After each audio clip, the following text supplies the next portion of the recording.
and I welcome all the participants back to the Power Manifestation session. Now, before we enter, let us first invoke Swamiji's blessings. As Swamiji is the one who's going to go into us to manifest the purpose.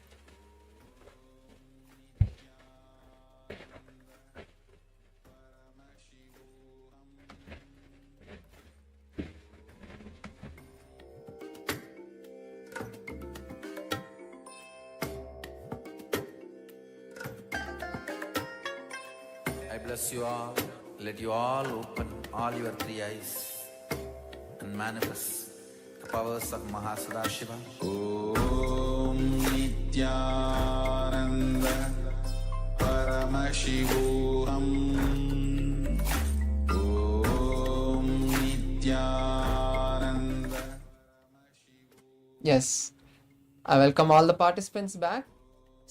I hope all the participants are able to hear me clearly and well. Now, let's invoke Swamiji's presence before we begin the power manifestation session, as he is the one who's going to be flowing through us to make us manifest. Let's chant the Sadguru Vandanam. Nithyanandam Paramasukadam Kevalam Jnanamurtim Dvandvatitam Gaganasadisham Tattvamasyaadilaksham Ekam Nityam Vimalamachalam Sarvadi Sakshibhutam Bhavatitam Trigunarahitam Sadgurum Tam Namami. Yes, I hope all the participants are ready to manifest the powers of Paramashiva. Today we'll be manifesting the power of blindfold reading. Now, before we begin, we need to have a few things ready, like the eye band, the pen and paper to write down all the revelations that Paramashiva are giving you. Keep your deities like your Atmalinga or Atmamurti next to you, to make sure that your Bata Varna, your space around you is in high energy. And as we take a moment to bring these eye bands, to bring the items needed for the power manifestation, I would also like to share with you an interesting understanding from the power manifestation. Now, we performed the yoga. In the yoga, we have this beautiful component of the pranayama, where we perform various breathing techniques. That pranayama is very important, because as we inhale and exhale, we are not sucking as much the life energy from the air that is around us. But when we start performing this pranayamas, they intensely energize our body with the prana energy. And that prana energy is something that is now going to help you to manifest the powers. Because only when we are in a high space of consciousness, when all our energy centers are actively awakened and energized, we will be able to pull the Kundalini to the third eye and see. So now that we have performed this beautiful Dvitiya Vinyasa Krama, all of us are highly energized. And now when we manifest the powers, you will be able to see a difference between when you manifested without doing the yoga and now. So now let's see the Shastra Pramana, the scriptural reference. It's always very important to always remember Paramashiva before we start the power manifestation. Now, I'll be chanting this Shastra Pramana for all of you. And then I'll be sharing with you the translation. Kapalantar manonyasa tishtan milita lochanaha kramena manaso dadyat lakshyayet lakshyamuttamam. The beautiful translation for this verse goes as, by fixing the mind on the inner space within the crown center, having the eyes closed in succession, with the body completely stable. By that stability, one gets the ability to see beyond the sight, see the Lakshyam, and he is in the space of oneness with Paramashiva. Now, when we manifest this power manifestation, here Paramashiva is revealing the source of how this power manifestation has to be done. These powers are not just a few decades old or a few centuries old. They are thousands of years old because they were revealed to us by Paramashiva. And this technique has been foolproof and time tested throughout the ages, passing from lineage to lineage. Paramashiva here tells us to first bring the awareness to Guru, to Swamiji. Visualize Swamiji, that beautiful experience you have had with him. And when you visualize that space, you enter into the space of unclutching, Nirvikalpa Samadhi.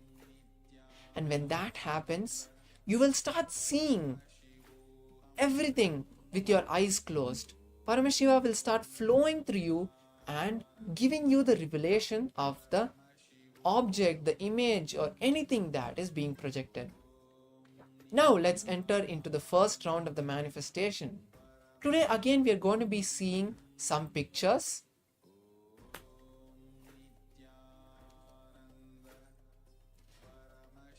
Today when we manifest, we are going to be seeing some little more advanced pictures. Yesterday the pictures were little more simple. Today we are stepping it up a tier.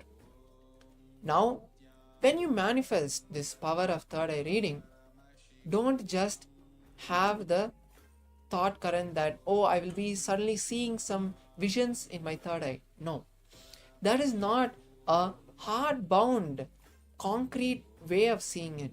Start feeling out of the box when you manifest powers. You might start even hearing something. Many times we have had participants, when they see the picture of a tree, they hear the rustles of the leaves. When they see the pictures of a city, they hear a lot of distraction.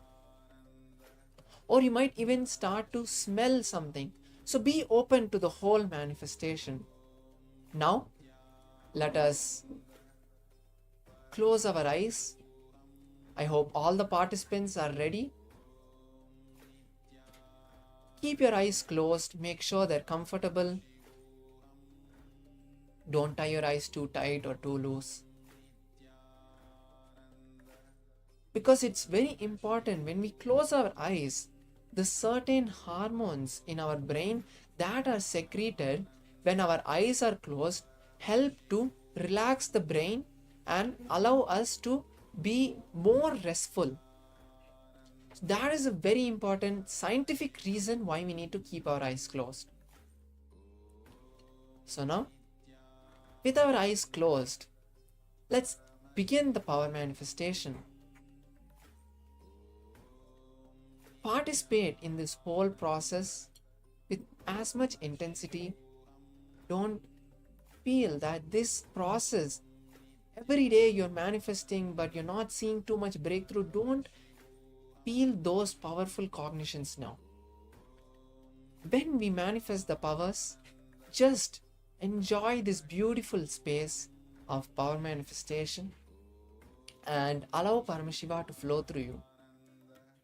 So I hope all the participants, you have closed your eyes.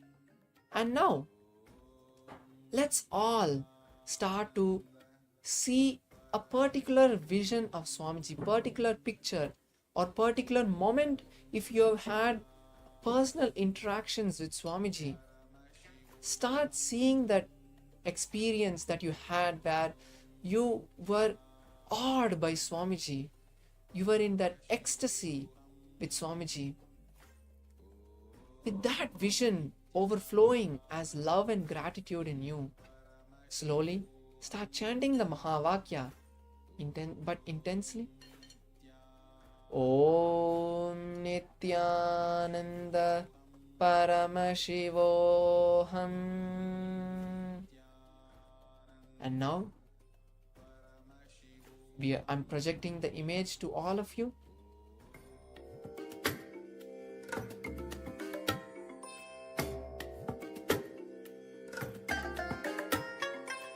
I bless you all.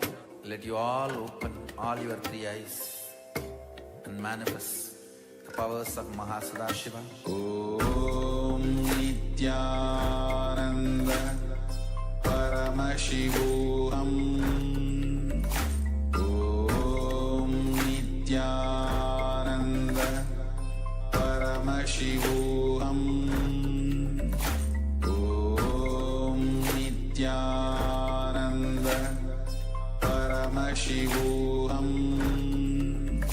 Om Nithyananda Paramashivoham.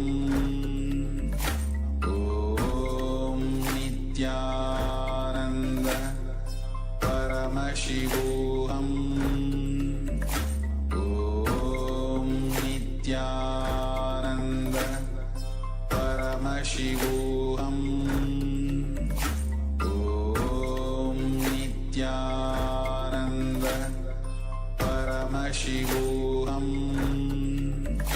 Om Nithyananda Paramashivoham.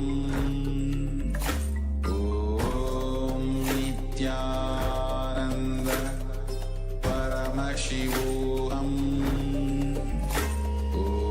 Om Nithyananda Paramashivoham.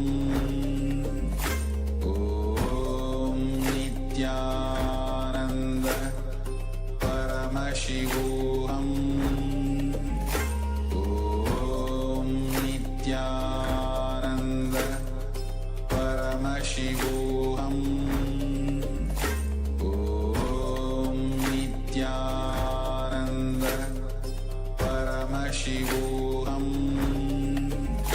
Om Nithyananda Paramashivoham. Om Nithyananda Paramashivoham. Slowly, very slowly, please open your eyes. Now, as you open your eyes, take your notebook or your laptop, in whichever you write down,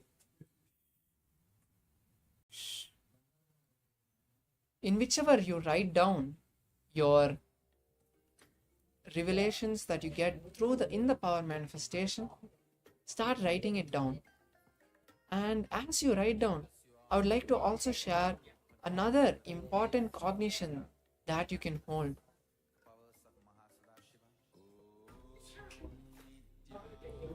Now, when we start our day with this beautiful process of yoga and power manifestation, that sets our day.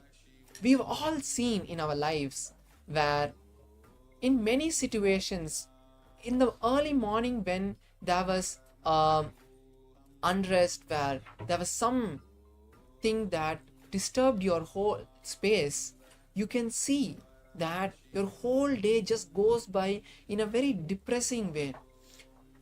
Or in the morning every day, when we just, we wake up, we just watch some news, and then that so much of violence and trauma that they share in the news, all of that completely spoils your whole day by keeping you in that depressed space. But now Swamiji is giving you this beautiful opportunity to manifest Paramashiva as the first thing in the morning. And that is why this whole Charyapada lifestyle is important, because it keeps that visualization of Paramashiva intensely beaming in your system throughout the day, making you have the ability to manifest everything. You will see when you just every day perform this Charyapada, you will see that you think, I want this to happen, I want that to happen, all small things, or even let it be very big, like an important business deal that needs to be signed. You will see everything manifest throughout your day. And that is the beautiful power of manifesting powers as the first thing in our morning. So now with that understanding, let's move into next round. Now we'll again be seeing a different picture in this round, but before that, let's quickly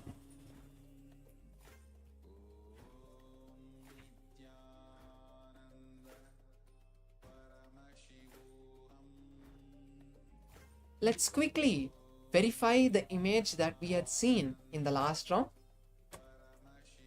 So it's the beautiful clock tower, there's some birds flying, and there's a tree. So there are a few colors that you might have seen, like blue or brown, there's green, and if you have seen a tall building or a tree, all of these different components that are there in this image, anything that you saw is perfectly fine. You have started manifesting, and that is more than enough. To be able to cherish and celebrate the manifestation of the smallest scale is the first step that you will take to manifesting the beautiful powers of Paramashiva. Now let's move into the next round. Again, I request all the participants to keep your eyes closed, blindfold your eyes.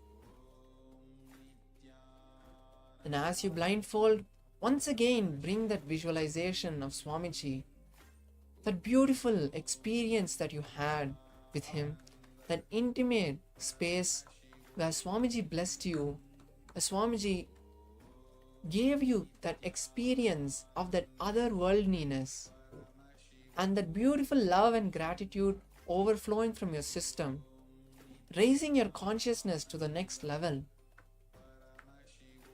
From that space, slowly start chanting the Mahavakya. Om Nithyananda Paramashivoham. Once again, as you start seeing the picture that is being projected, start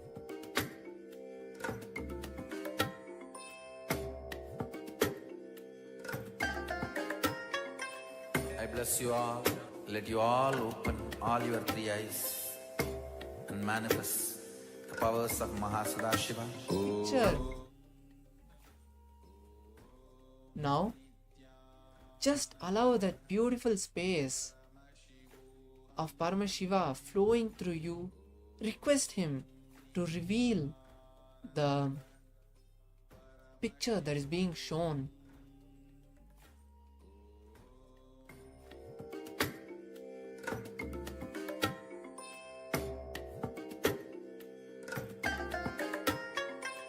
I bless you all.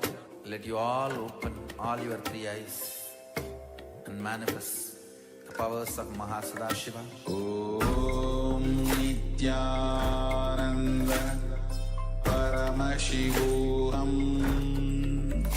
Om Nithyananda Paramashivoham. Om Nithyananda Paramashivoham. Om Nithyananda Paramashivoham. Om Nithyananda Paramashivoham. Om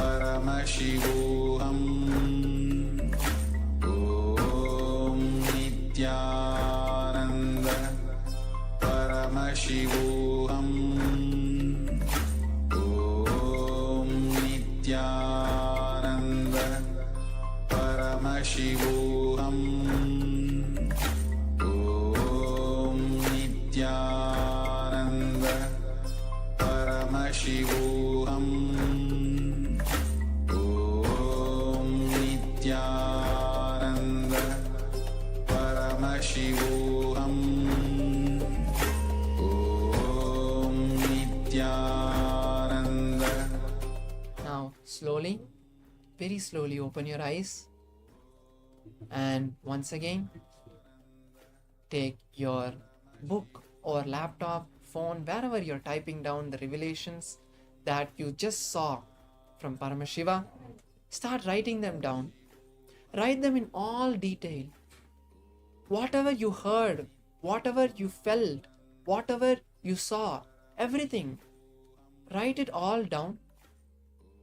As when you write down everything, without having the filters of self-doubt or self-denial, feeling that doubt about what you manifested, dropping that doubt every day, making slow but steady progress to start believing in your third eye, to start believing, trusting Paramashiva, start keeping that cognition that I can see and what I see is going to manifest is very important.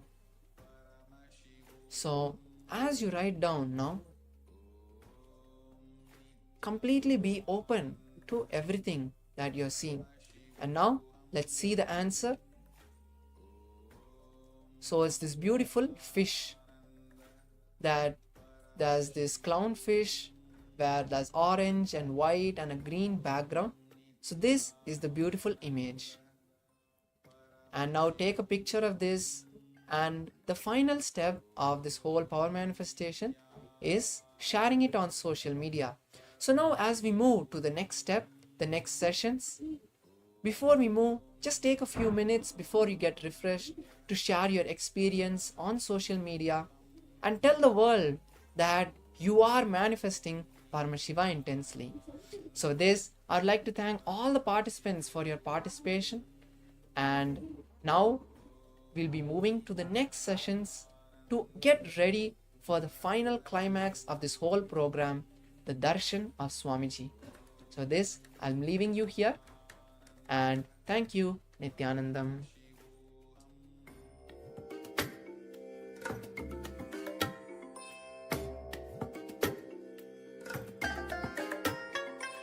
I bless you all. Let you all open all your three eyes and manifest the powers of Mahasada.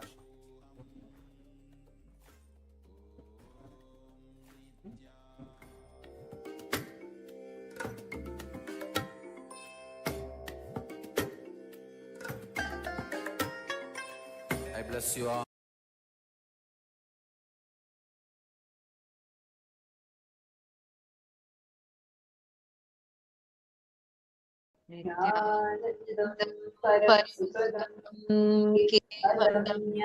ज्ञानमूर्तिम् द्वन्द्वातीतसदृशं तत्त्वमस्यादिलक्ष्यम्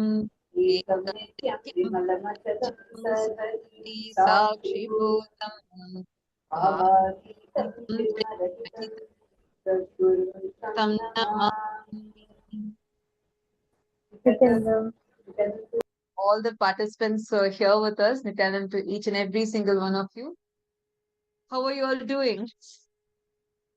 And still, I know how many of you are still enjoying the darshan that we had yesterday, remembering the darshan we had yesterday. And here we're all on the 7th day of Paramashivoham Level 3. And in this season, every one of you that are here, the 6th season of Paramashivoham Level 3, every one of you that are here, each of us are going to be experiencing some of the most ultimate aspects awakened in us. Each day of the program, we have been addressing one aspects of our life, which kind of acts as a stepping stone, building blocks for us to experience our highest peak potential. We addressed on the aspect of death and all the fears that we have in life, and then we addressed the aspect of the conflicts in our inner space that we all have in life, or we address the aspects of how the different possibilities that we have in life, with traveling to the vertical time zones, parallel universes, are higher possibilities in life. And today, we are going to be addressing one of the most important aspects of life, which is how you should deal with pain and suffering in life. Are pain and suffering real? If so, how should you be dealing with it? What should you do? What should you not? And what is the best way you can walk out of all your pain and suffering? We are going to be learning answers to each of these today. So we are going to be having the darshan of Bhagavān Ashvarudamurti and Gurumurti forms of Paramashiva.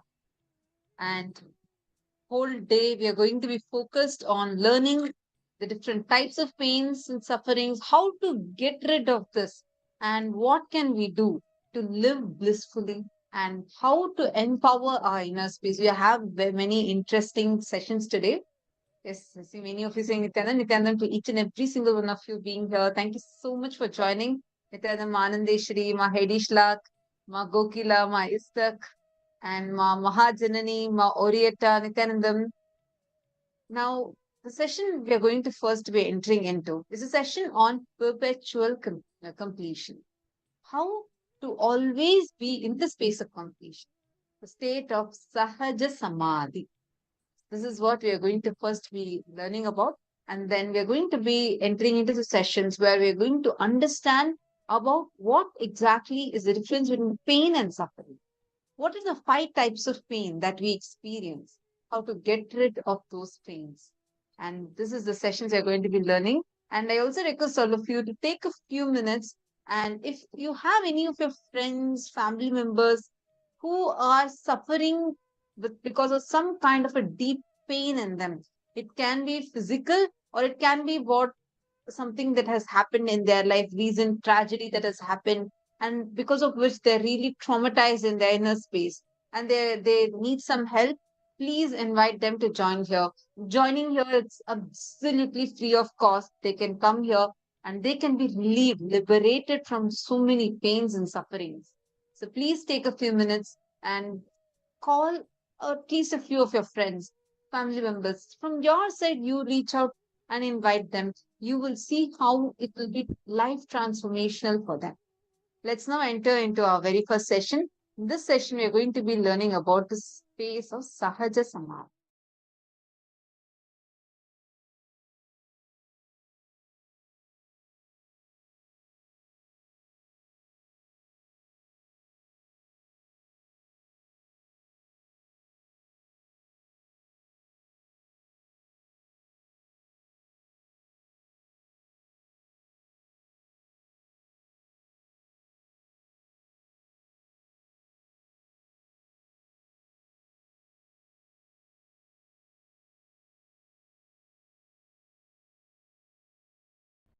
All the great beings, experts, masters in each field was available to me. Same way in Vedanta. I can't even imagine somebody beyond Annamalai Swamigal in Vedanta. He can just sit in Nirvikalpa Samadhi and Sahaja Samadhi forever. Unbroken Sahaja Samadhi.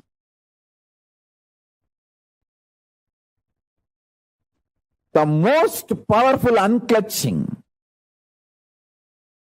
most powerful unclutched being I've ever seen is Annamalai Swamigal.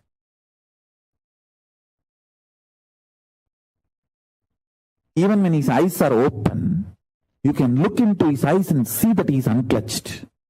He is in Nirvikalpa Samadhi. Only in his eyes I realized anybody can come in front of him, there will not be any expression in his eyes. He'll be just seeing, but there's no reaction from inside. Such pure Nirvikalpa Samadhi. One side, the great Siddha, Isakki Swamigal.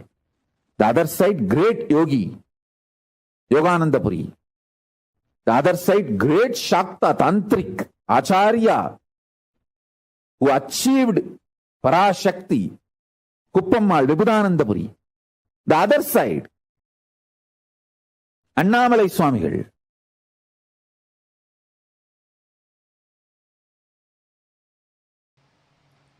Listen, this verse has 2 dimensions. For example, you are seeing the hill. Beautiful, large hill ranges covered in snow.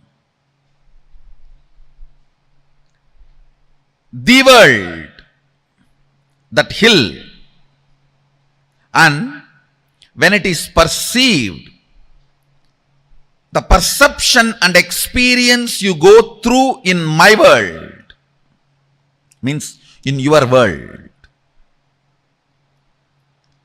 both are not ultimate. See who is perceiving inside my world and who is showing outside as the world. In both, if you start seeing the source, you will find Sadashiva. If you start looking, who is showing my world, your world, you will straight have the experience of Sadashiva.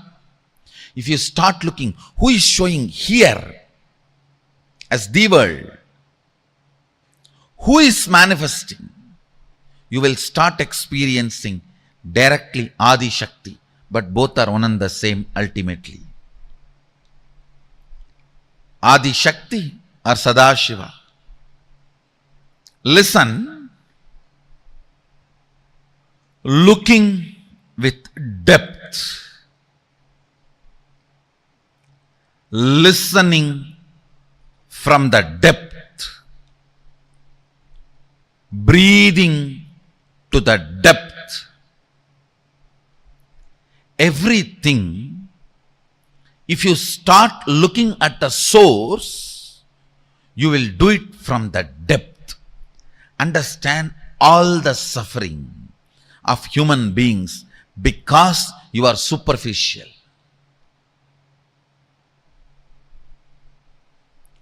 Depth brings powerfulness, joy. Anything, whether it is breathing, seeing, listening, cognizing, anything happens from the source, from the depth, is Paravidya. Anything happens superficially, Aparavidya. The science of enlightenment is Sri Vidya. The science of finding the source is Sri Vidya. The science of finding who is seeing, who is listening, who is breathing, and who is cognizing. Listen. Repeat the verses once more and you will understand. The fifth verse, Yat vachanapyatitam yena vachapyudyate, which cannot be described by words, but which is the source of the vak. The speech does not illumine, reveal, but which makes the speech happen. First. Second, the sixth verse. Yanmanasana manute yena hurmano matam, means cannot be cognized by the mana, but which makes mana cognize, which makes mana operate. Next. Yat chakshusha napashyati, not which can be seen, but through which the organ of seeing is lit, functions.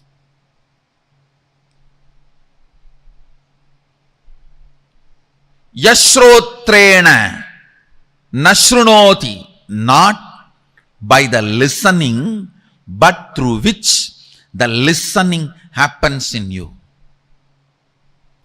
Yat pranena na praniti, ena prana praniyate, not which can be breathed, but by which the breathing happens.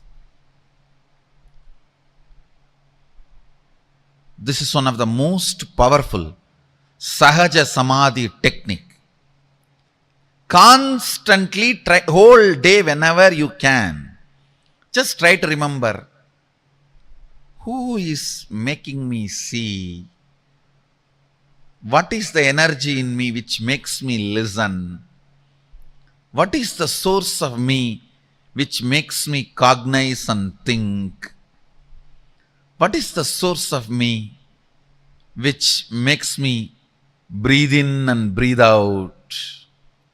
Suddenly you will see, your eyes will be open, but you will be sitting like a hatching mother bird whose eyes are open, but she is not looking outside. The mother bird which sits on the eggs for hatching, her eyes will be open, but she will not be seeing. Your eyes will be open, but you will not be seeing, because you are seeing the seer. Whenever you find time, just try to sit, even for a few minutes. You will pick up Sahaja Samadhi. Your eyes are open, but you are not seeing. Your ears are open, but you are not hearing. You are not sleeping. Your cognition is alive, but you are not cognizing. That is the state called Sahaja Samadhi. After some time, even if you are cognizing, you will not be moved out of that state. You will continue to be in that state and you will continue to cognize. That's a perfection of Sahaja Samadhi. Understand these 5 verses of Kenopanishad is the most powerful technique, method for Sahaja Samadhi.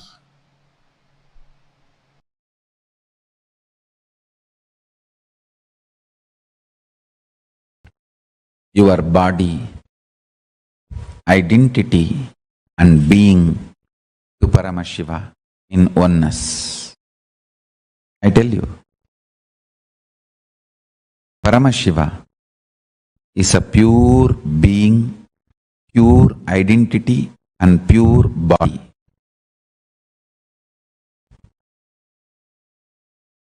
After you declare your integrity to Guru, every breath, every time you breathe, it is tuning with Paramashiva. Inhale.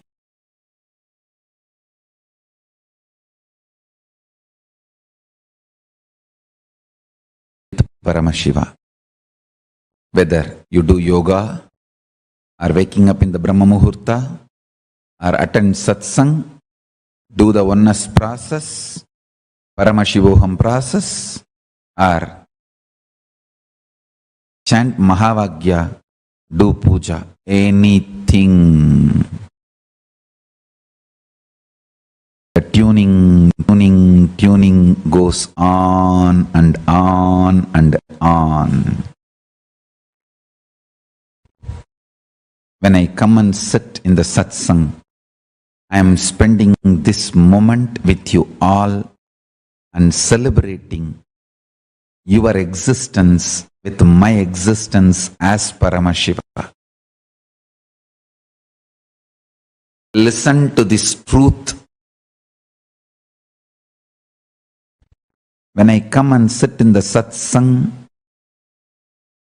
I open myself to your being and tune your body, identity, being to Paramashiva in oneness. And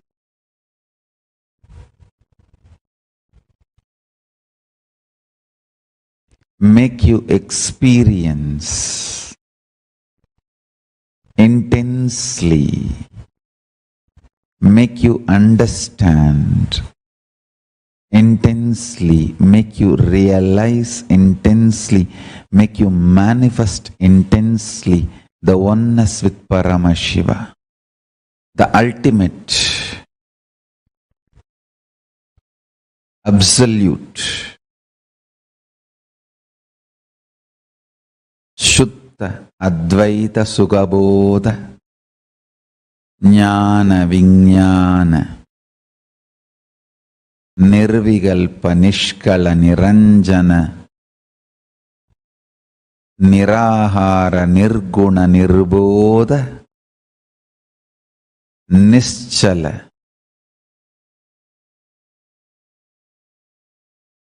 Nithyananda Paramashiva Swarupam Guru Bhakti continuously tunes you.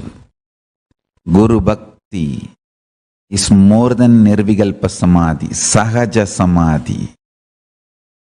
Guru Bhakti is Sahaja Samadhi. Vegaha nimitta apekshat karmano jayate niyatadikriya aprabandha hetu. Change of motion is proportional to the impressed force and is in the direction of the force. You should know this law is the precise definition of how Guru Bhakti can become Guru's grace and become oneness with Paramashiva. Guru Bhakti does such big push, it gives such big push inside you as a Guru's grace and manifests as Guru Shakti and connects you with Paramashiva. Guru Bhakti is more than Nirvigalpa Samadhi, it is Sahaja Samadhi.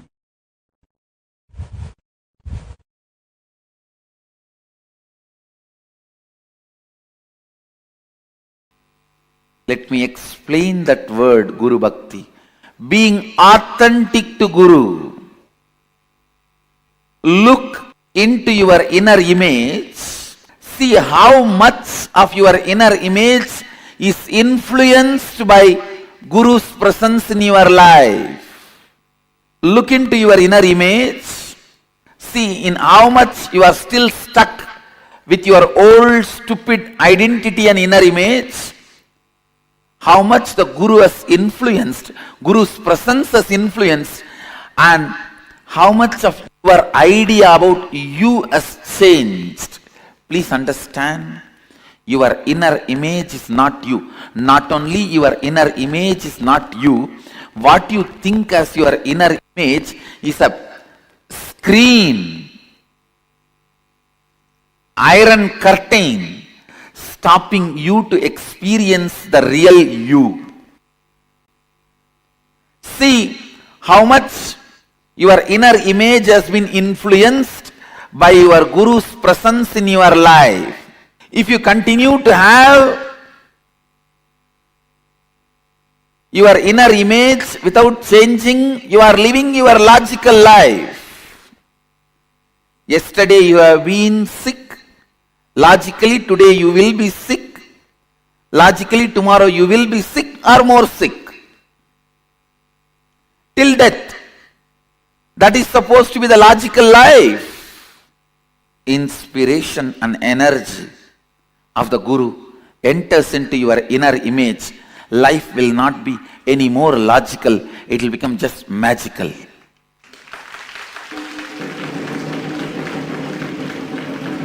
It is not any more logical, it will simply become magical.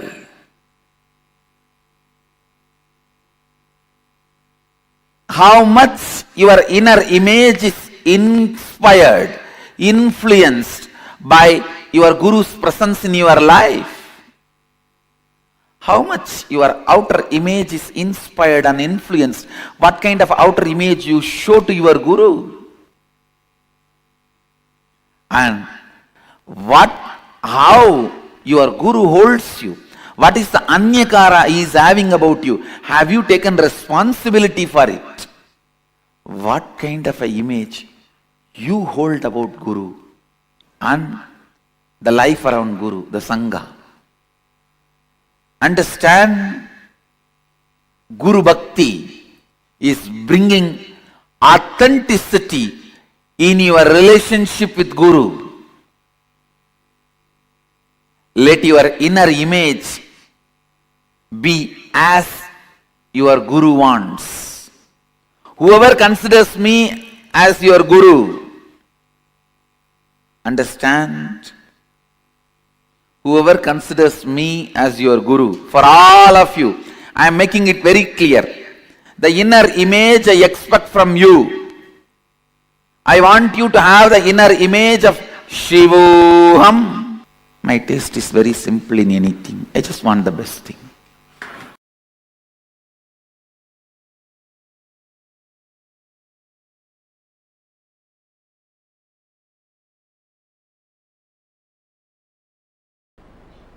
See, if your inner space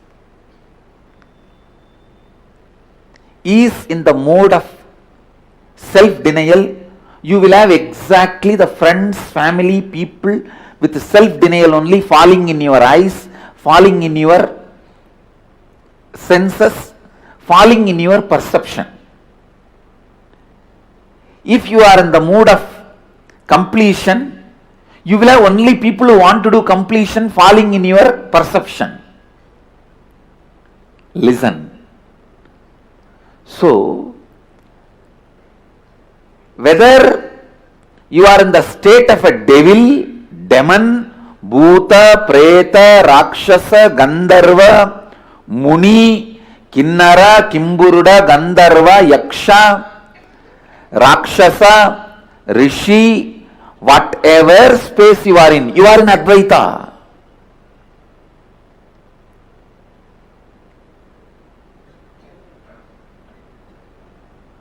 So that can never be lost.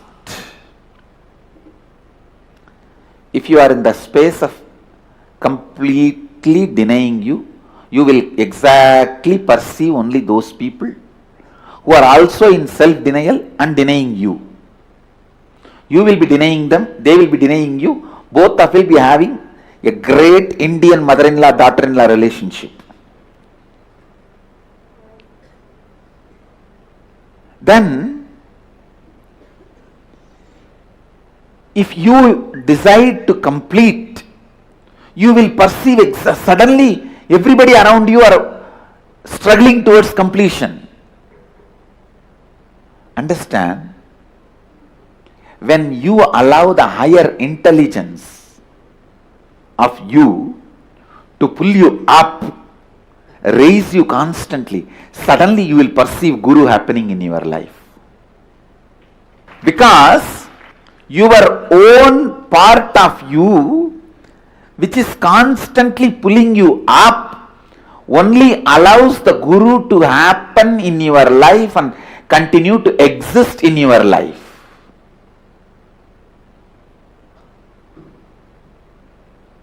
Only then you perceive Guru in your life. If you are in the level of, oh, he has stolen my 200 rupee, he may steal my 300 rupee, he may steal my plastic bucket, you will only have that kind of people around you. In your perception, in your lifestyle, you will have only the people who will steal your mug, jug, the cloth which you kept without using, or the shampoo packet cover you hid under your pillow. You will exactly have only this kind of people in your perception. And when you start perceiving, oh, I will defame this fellow, I will destroy his identity, you will see exactly that kind of people happening around you, who will be defaming you and trying to destroy your identity.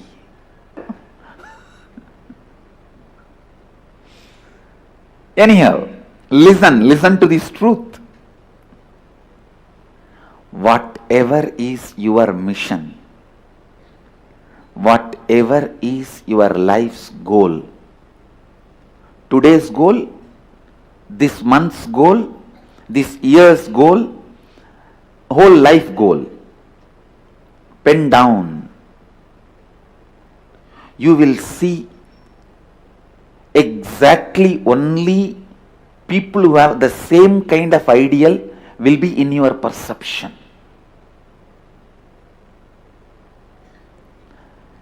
Today's goal is just to get out of this problem. 1 month's goal is how to get out of this reporting system. 1 year's goal is how I can cheat that method, this method, and become Mahant, whatever goal you have. Or your goal may be the other way. Today's goal, how I can really become authentic. 1 month's goal, how I can become authentic and integrated. 1 year's goal, how I can become authentic, integrated and responsible. Life's goal, how I can be enriching. You will see exactly those kind of people will be in your perception.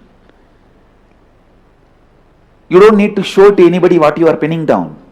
But pen down your today's goal, 1 month's goal, 1 year's goal, life's goal, purposes, and look around.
You will see everything as Soham around you. If you perceive yourself as Soham, you will perceive everything around you as Soham. If you perceive yourself as Shivoham, you will perceive everything around you as Shivoham. That's all. If you put Vibhuti on your forehead, you will see simply everyone around you. You will have people with Vibhuti as everyone around you, and they will be in your perception. If you put namam in your face, you will see that kind of people in your perception around you in your life. If you put kumkum, you will see that kind of people around you. If you keep it empty, like atheists, because inside is also empty, they keep outside also empty as a symbol. See, when we have Mahadeva inside, we put sacred ash outside and tell the people Mahadeva is inside. When Devi is inside, we put kumkum and tell the people Devi is inside. When Vishnu is inside, we put namam and tell people Vishnu is inside. When everything is empty inside, they tell people by not putting anything empty. And if you keep it empty, you will exactly get the people who will also have emptiness around you. It's up to you.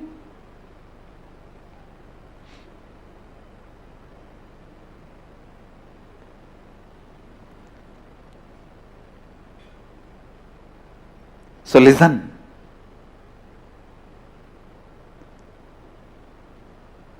The perception about you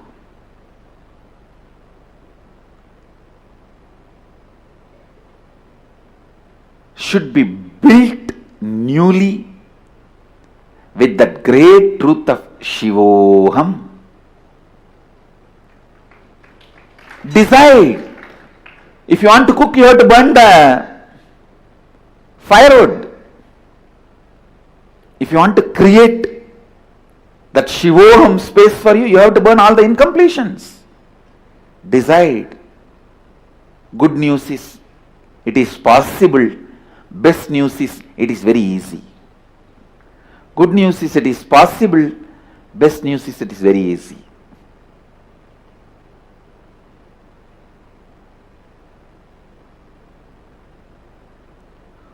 Go on completing.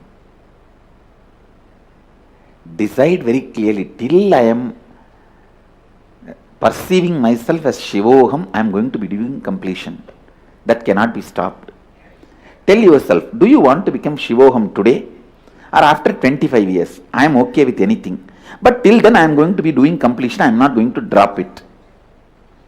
Better, why don't we become today instead of wasting 25 years? Then simply, naturally, your being will tell, yes, why waste unnecessarily 25 years? To celebrate the truth which already I am. And simply you will see, all your inauthenticities will be burnt. Simply your biomemory will be purified and cooked. The cooked biomemory is only called as Siddha. Siddha means in Sanskrit boiled. In Bengali they say Siddha Alu, means boiled potato. A cooked biomemory is Siddha. If you cook your biomemory with Shivoham,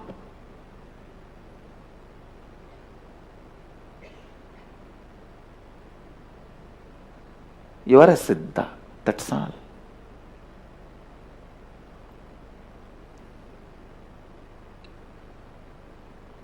Cook your biomemory with Shivoham, Shivoham, Shivoham. Shivoham, Shivoham, Shivoham. Simply you will see, you become Siddha. You become Siddha. Shivoham, Shivoham. Shivoham, Shivoham. Shivoham, Shivoham.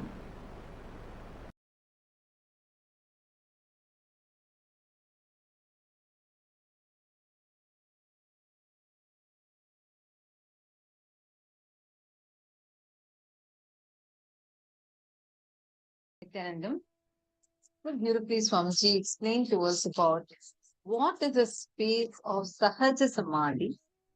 How you should always be established in the space of completion.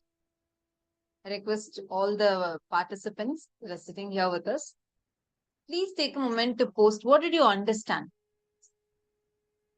Swamiji explained to us, right, how Nirvikalpa Samadhi is when unclutching becomes part of your biomemory. And when you reside in that same state of unclutching, completion, continuously, It is called as Sahaja Samadhi. Take a few minutes and please post what did each one of you understand. My Stak has posted, until I perceive myself as Shivoham, I'll keep doing completion. I am not going to drop it. Why to waste the time to celebrate the truth which I already am? Beautiful.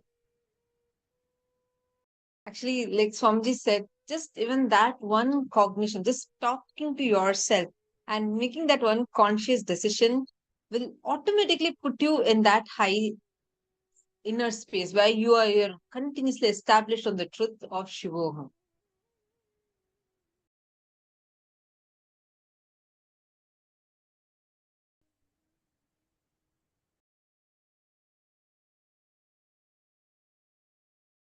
Swamiji made a very important revelation in this. Swamiji said, what you cook inside of you, continuously what we cherish inside of us, that is what we manifest as reality. Actually, we all know there's a study that was conducted where it showed people who play. So there were two. This was conducted by one of the top universities in the US. They took two different groups. One group which regularly plays video games and which regularly talks about these characters, these fictional characters in video games and all that. Another group that was practicing these conscious living. When I say conscious living, they were just doing these self-awareness practices, small things like just meditation for a few days, a few minutes a day, or even just yoga, something like that. So these two groups were taken, and at random people were chosen, and they were studied upon. It showed the kind of first instinctive responses that was coming out for the people who spent a lot of time on the video, like video games, and talking about all of those characters. Their first instinctive response was always from instantly they respond. Like it was always from some kind of a violence, like either it will be from anger or some kind of a force, some kind of a violence. And the same thing when the second group that was studied upon, which was living just this awareness based lifestyle, for all of them, they had, by their nature, they all were comparatively significantly less reactive, and all of them were more aware. They were more conscious, and they were not as reactive, or they were not falling into anger as much as this team was. So this study established how the more and more they kept thinking and they kept processing, they spent time with something, their brain, the way their brain functions, the wiring of their brain itself was tuned in such a way, automatically, it was an automatic response for them. And Swamiji tells very beautifully, what you cherish throughout in your life, that is what you will manifest even in your next life. We should understand the science. If throughout your life you remember constantly saying, oh, pizza, Coca-Cola, and all of that, you are going to be manifesting a body which enjoys eating only food, either a pig body or some other animal body which enjoys only eating food. Based on our patterns, what we meditate throughout our life, and on that, in the last minute, the nth minute of your life where you're going to die, at that situation, these memories will pop up inside of you. And in the last minute, whatever you remember when you leave the body, that is the exact same thing, same form you'll assume in the next birth. When you leave the body, if you remember meditation, yoga, you will assume the body in the next birth of that of a sadhu or a yogi. If you remember food or some pleasures, you will assume the body in your next birth, which will live for pleasures. And understand, what you remember in the last minute is going to depend on what you think throughout your life, what you contemplate upon. Here, Swamiji is saying, right, what you cook inside, what your biomemory cooks inside itself. You can't live your whole life thinking, oh, Pepsi, Coke, and pizza, and then suddenly at the time of death, don't think you can remember Krishna, Rama, and Govinda. No, it doesn't work like that. What you remember in the last minute depends on what you cherish throughout in your life. And when you start becoming aware, that's what Swamiji is teaching us through the science of Sahaja Samadhi. What is Sahaja Samadhi? Your ability to constantly fall into the space of unclutching, right? Even if it is just as a mechanical action, that's the best part, right? We all think, oh God, Swamiji is saying this, but I don't know if I can do it because I'm not really a person who's very aware. I keep slipping off. Swamiji has given us a solution even for that. Swamiji tells, even if it is just mechanical, you don't really understand what is unclutching, it's fine. You don't really know how to unclutch, that is also fine. You don't really believe you're Paramashiva, you're one with the whole cosmos, that is also fine. But just come to this one cognition. Swamiji told, I am Paramashiva. Swamiji told, I am unclutched by my nature. When you put that, when you err on the words of what Swamiji said, and based on that, even mechanically, if you declare, it may not be your experience. But if you decide, I might have not experienced, but Swamiji said, this is the experience we will have. And because Swamiji said, I am cognizing myself as Paramashiva, and I will live only in that ultimate, manifesting all the ultimate qualities of Swamiji's. When you decide that, right, automatically you will see your inner space will start cherishing that constantly. You will everything you do, you'll constantly visualize. Okay, Swamiji said this. So am I doing it? Yes, I'll do it. Swamiji said this. Is this aligned to it? No. Then let me stop it. And slowly, slowly, slowly, you will see your ability to fall into that space of unclutching will be so easy. And it will not at all be something that you'll have to put effort on. It will be your natural state of existence. Are you all catching it? That is what Swamiji is initiating us with. That is the experience that Swamiji is gifting us with. And he is blessing us with Sahaja Samadhi. Go back in your life. Every single thing, the perpetual completion, means your ability to spontaneously fall into completion. When you are continuously in unclutching, you fall into Sahaja Samadhi. And constantly, when your inner space is cherishing that Sahaja Samadhi, you will see how that whole thing will become an existence. You'll just not automatically just be sitting and you will start manifesting that whole space inside of you. Can I request every one of you to describe how you understood, what you understood as Sahaja Samadhi? What did you understand as experiencing the state or space of Sahaja Samadhi? Can I request each of you to please share? What, according to you, is Sahaja Samadhi, and how did you understand as mapping Sahaja Samadhi in your everyday life? Okay, my second posted. All sufferings are because you are superficial. Depth brings powerfulness and joy. And she's saying how much your inner image, Guru's presence is there in your life, has influenced your life, and how much has that changed. And whoever she has put the exact boon that Swamiji gave, like the inner Shivoham experience that Swamiji blessed as well.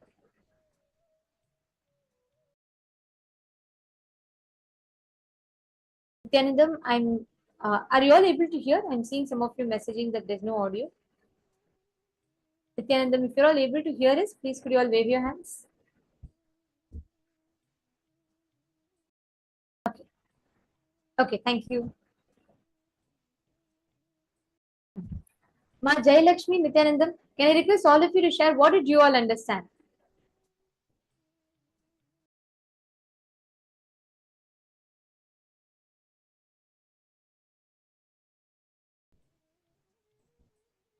What did each of you understand as Sahaja Samadhi?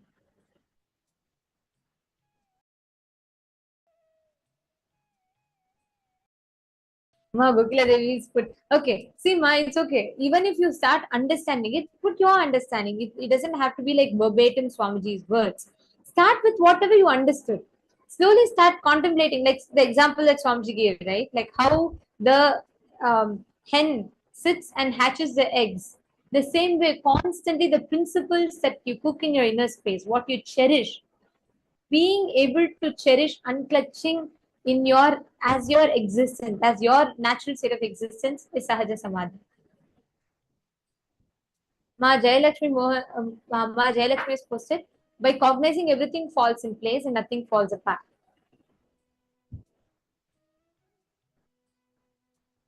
Okay, now I'm going to request every one of you to for exactly just sit for a few minutes, experience the same state that Swamiji described. The ability to fall into the state of unclutching, the ability to not have any kind of uh, pain or any kind of suffering starts with this first principle of unclutching. Just sit inside your inner space and constantly unclutch for a few minutes. Just sit right now. All of you will see how very easily you'll be able to experience that. Just sit into the space of Sahaja Samadhi, unclutch. Unclutch from your thoughts, all your expressions, your opinions, words. Just for a few minutes, sit and unclutch.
Please relax.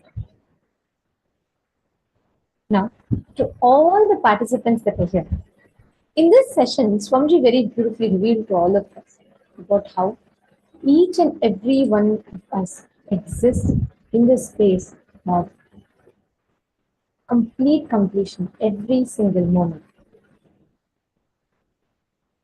What you have inside, the vibes inside you attracts the tribes outside, which means Swamiji revealed about one very important thing.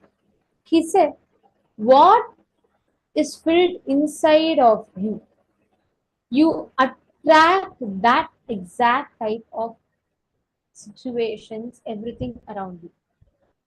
Whether you are in the state of an enlightened being or you're in the state of incompletion, what is inside of you is what you attract.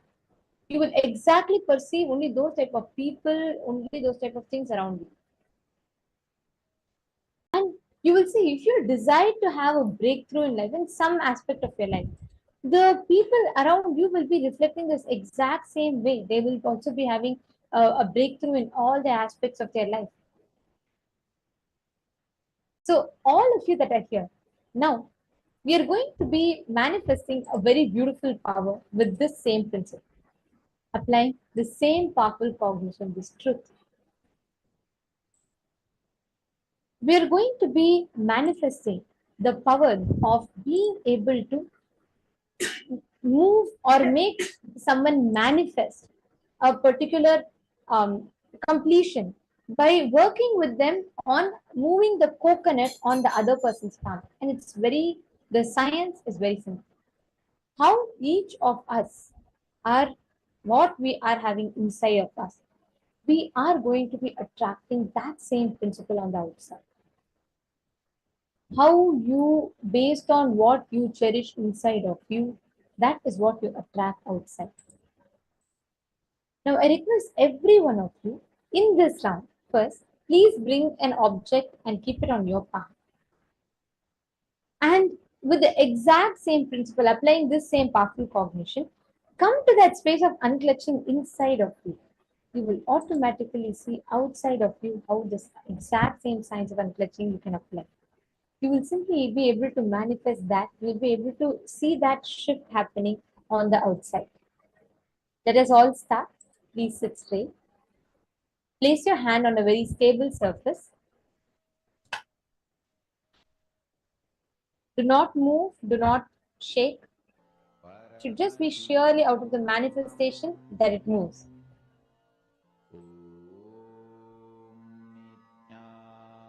Chant the Mahavakya.